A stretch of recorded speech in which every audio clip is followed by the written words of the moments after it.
Яа, энэ бичлэгэн дээр би та нарт өнөөдөр гаргах ёстой нэг шийдвэрийг чинь хэлж өгье. За энэ шийдвэр нь юу вэ гэхлээр өнгөрсөн рүү эргэж харахгүй амьдрах гэдэг шийдвэрийг би та нарт өгж байгаа юм. За энэ хүү шийдвэр маань ямар утгатай вэ гэхлээр өнгөрсөнд болсон зүйлийг зөвхөн өнгөрсөнд нь үлдээж ирээдүйд болох зүйлийг ирээдүйд нь үлдээж тэдгэр зүйлсд цаг хугацаагаа зориулж тэдгэр зүйлсд оюун санаагаа чилээхгүй амьдрахыг сонго. Чилээхгүй байхыг чи өөрөө сонго гэсэн санааг би та нарт өгж байгаа юм. Тэгээд энэхүү санаа маань маш олон хүний амьдралд яг л одоо хэрэгтэй байсан юм тариа шиг ийм санаа гэдэгт бол огтхонч эргэлзэхгүй байна. Ягаад гэх юм бол хичнээн олон тохиолдолд бид нэр хойшоо эргэж хардаг вэ. Хичнээн олон тохиолдолд бид нэр ингэх байжтэй, тэгэх байжтэй гэдэг бодлоор өөрсдийгөө цэнэглэж, гэдэг бодлоор өөрсдийгөө тарчлааж амьдардаг вэ. Хэр олон тохиолдолд тэгж бодож, тэгж амьдрах нь үр ашигтай вэ? Ямар нэмэртэй вэ? Мэдээж. Тэгэхээр би хойшоо эргэж харахгүй амьдр гэдэг шийдвэрийг яг өнөөдөр гарга. Өнгөрсөн чинь юу ч болсон байлаа гэсэн, ямар ч ичгүүртэй зүйл хийжсэн байсан гэсэн, ямар ч алдаа гаргаж ирсэн байлаа гэсэн, ямар ч чи бүтлгүүтэлтэй учирч байсан байлаа гэсэн, ямар ч травматик зүйл өнгөрсөнд чинь болж исэн байлаа гэсэн, дахиж түүн рүү эргэж харахгүйгээр амьдрах сонголтыг өнөөдөр хий. Энэ нь юу гэсэн үг вэ гэхээр тэдгэрийг бүрэн дүүрэн март гэсэн үг биш. Тэдгэр дээр дахиж цаг үрхээ бол. Тэдгэр дээр дахиж энерги, өөрийнхөө тэр сэтгэлийн энерги, өөрийн чамд байгаа хамгийн үнцэнтэй нөөц, цаг хугацаа, энерги, оюун бодол гэдэг зүйлээ дахиж үрхээ бол өнгөрсөн зүйл бол өнгөрсөндөө өнгөрснийг өөрчлөх ямар ч боломж байхгүй. Ингэж хүлээн зөвшөөрж өнгөрсөн зүйлийг өнгөрсөнд нь орхиж эхлэх үед чи шал өөр төвшний хүн болж байгаагаа анзаардаг. Өнгөрсөн зүйлийг өнгөрсөнд нь хүмүүс хайж чаддаг. Нийгэмдэр бид нар харах юм бол 100-ны хэдэн хувь нь өнгөрсөн рүү эргэж харахгүй амьдрах чадвартай байдаг вэ? Маш олон хүмүүс өнгөрсөнтэйгөө зуралдаад л байдаг. Зуралдсаар байгаад магадгүй 5, 10, 15, 20 жил. Би 10 жилдээ ингэх байсан юм да. Би их сургуультаа ингэх байсан юм да. Би 20-тод 30-тод ингэх байсан юм да. Би 40-тод ингэх байсан юм да. Гэлтэн цаг чинь яваа л байдаг тийм. Юугаа яриад байгаа юм бэ? Юу хийгээд байгаа юм бэ? Зүгээр хайл та. Урагшаага харж амьдрий л та. Тэ? Алдаа гаргачлаа. Окей. Алдаа гаргачлаа тэгээд юу гэж? Хүй. Юм болсонгүй, бүтсэнгүй, ичгүүртэй байдалд орлоо. Оногоонд орлоо. Тэгээд юу гэж? Хин нэг ингэ хэлсэн үү? За тэгээд юу гэж? Тэгээ яах гээд байгаа юм бэ? Ирээдүйн рүүгээ харж амьдрий л та. Өнгөрсөн зүйлийг зүгээр өнгөрсөнд нь орхиж сур. Багийн гишүүн чи алдаа гаргасан нь окей. Алдаа гаргасан минь хайл та. Яаж засах юм? Яаж дахиж энийг давтахгүй байх юм?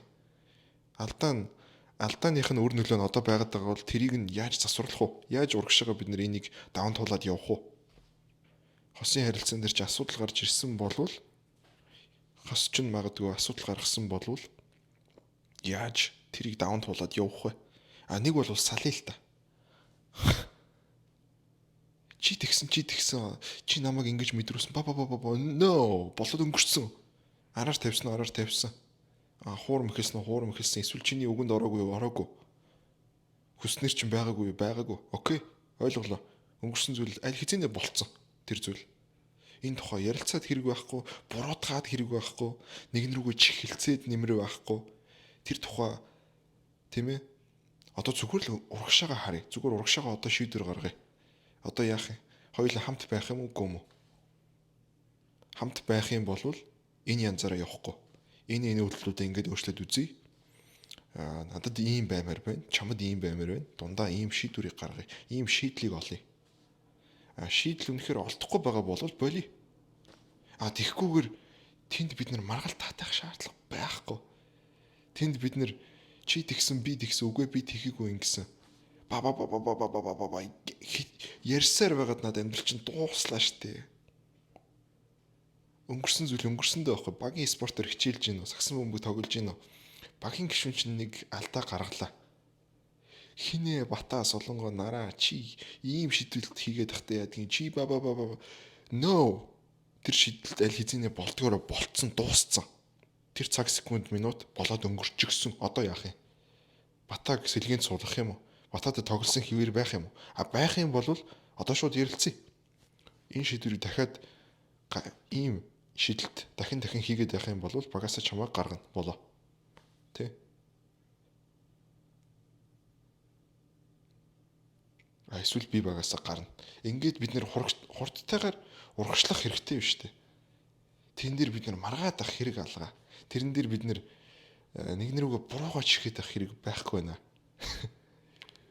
Гэхдээ юугаа хийгээд бид нэр ер нь яг нэг тиймэрхүү амьдралтай болцсон юм бэ? Эн чин заавал за, үгүй бол үгүй. Өнгөрсөн зүйл өнгөрсөндөө болдог зүйл болоод өнгөрчихсөн хорвоо шүү дээ. Яг яах гээд байгаа? Энэ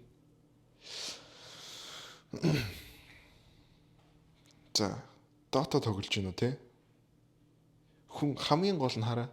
Хүн өөрийгөө буруутгасаар байдаг. Өөрийгөө өнгөрсөндөө гянданд хийсээр байдаг. Өнгөрсөндөө харамссаар байдаг. Өнгөрснөрөө өдөрдүүлж амьдрсаар байдаг. Би нэг ийм алдаа гаргацсан да. Тэ. Би өнөөдөр хичээлээ хийгээгүй дээ. Би өнөөдөр ингэсэнгүү. Тэрэндээ шаналаа л яваад байдаг. Тэрэндээ зовоо л яваад байдаг. Тэгтэл окей. За өнөөдөр чи хийх ажлаа хийсэнгүү. Чи маш их цаг хугацааг үрчлээ. Өнөөдөр би ингэсэн байсан бол болох байсан юм да. Ястаа нэг. Окей. Чи тэгээгүй штэ угаасаа. Хизээний болоод өнгөрсөн. Одоо тэгээд яах юм? Одоо яг яах вэ? Окей. Өнгөрсөнд ийм зүйл болсон юм болвол окей сураад авъя. Дахиж ингэхгүй юм байна. Үнэхээр яг одоо над мэдрээд байгаа өнгөрснөөс аваад байгаа өвдөлт, үзэн ядалт, тэнэгэлзэл гэдэг зүйл чинь үнэхээр үнэн юм болвол яг үнэхээр үнэн юм болвол чи ойлгож байгаа. За ингэхгүй юм байна да. Би үйлдэлээ ингэж өөрчилчих юм байна. Окей. Одоо тэгвэл чи яг жигнэсээ үйлдэлээ өөрчлөх байгаа юм уу те? Илүү төлөвлөгөөтэй амьдрах гэж байгаа юм, илүү зоригтой амьдрах гэж байгаа юм, илүү шийдэмгий амьдрах гэж байгаа юм уу? Илүү өнгөрснөрөө эргэж харахгүйгээр амьдрахаар шийдсэн юм уу те? Окей. Тэгэл болоо штэ.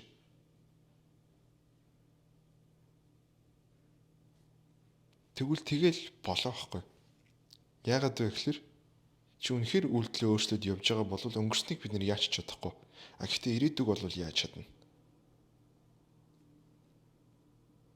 Хизээ асуудал гарч ирж байгаа вэ гэхлээр ирээдүгээ өөрчлөхгүй байх үед одоо хийж байгаа үйлдэлүүдээ өөрчлөхгүй байх үед өнгөрсөндөө зовоол байгаа мөртлөө хуурамч тэн чи ямар ч үйлдэлийн өөрчлөлт гарч ирэхгүй тэн чи ямар ч үг хэл харилцааны өөрчлөлт гарч ирэхгүй амьдрал чинь гаргаж ирж байгаа шин шийдвэр байхгүй шин шийдлүүд байхгүй байх юм бол тэр санаа зовнил чинь зүгээр шал худлаа шал хуурамч чи зүгээр над одоо яах мэдрэмж гэдгийг те өөрийгөө буруутгах мэдрэмж өнгөрснөрөөгөө хуурамчаар харамсах мэдрэмж ингэх байсан тийх байсан гэдэг мэдрэмжэндээ чи донтцсон байна гэсэн үг. Үнэхээр харамсаж байгаа юм бол одоо зүгээр шууд нүр тулъя. Окей, өнгөрсөн бол өнгөрсөндөө тэгээ яах гэдэг. Энэ гаргасан алдааг би эргүүлж болох юм уу, эргүүлж болохгүй юм уу? Засварлаж болох юм уу, засварлаж болохгүй юм уу? Ирээдүйд би өөрөөр үйлдэл хийгээд амьдралаа арай нэг өөр чанартай, арай гайгүй төвшөнд залуурдаж болох юм уу, үгүй юм уу гэдгийг зүгээр л өөрөөс асуучих. Хэрвээ тийм бол окей. За маргааш арай өөрөөр үзье.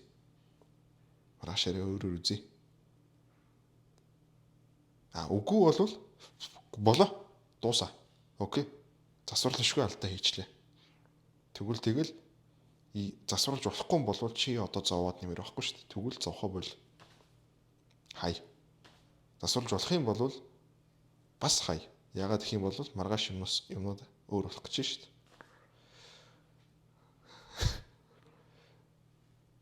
За. Энэ хүрээд бичлэгээ өндөрлөе.